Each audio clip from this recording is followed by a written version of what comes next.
Happy New Year to both of you. It's a pleasure to be here. Um, right now, with about 48 hours to go, the big question is, will Nancy Pelosi be reelected as Speaker and do so on the first ballot when the 117th Congress convenes on Sunday? This is a big if, and it's not as easy as it sounds, not by a long shot. Remember, she has to get half the votes of those present that day, and it's not as easy as you think. No one can vote by proxy. Two Democrats are quarantining themselves for the COVID virus.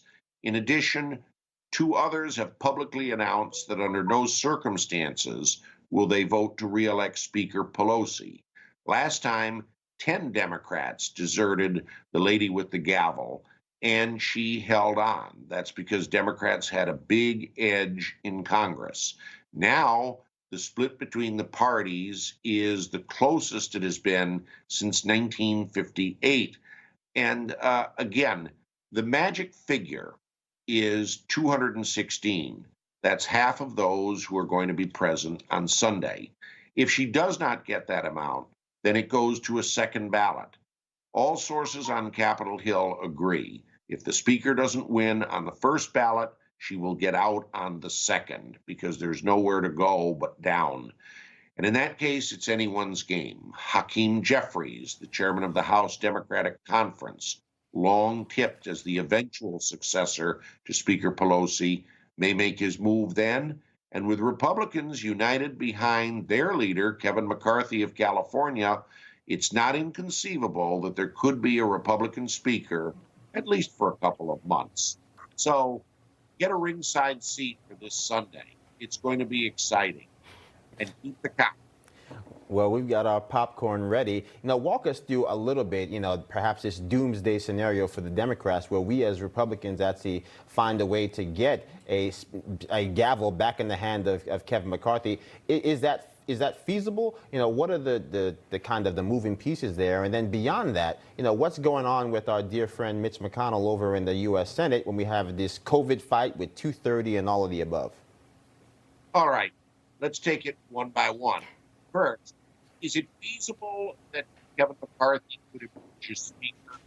Remember, precedent for a second ballot speaker is a very distant one. The last time it took more than one ballot to elect a speaker was in the early 1920s.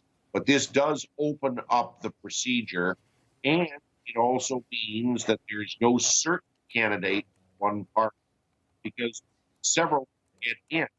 You have a united Republican front.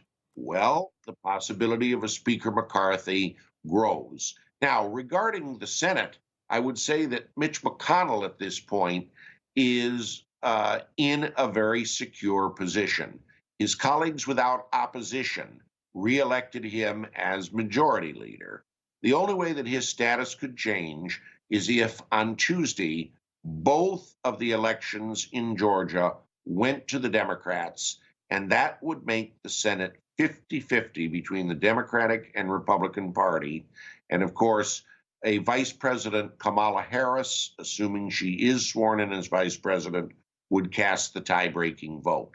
Now, in that case, would McConnell continue as minority leader? I doubt anyone has looked at that scenario that far yet.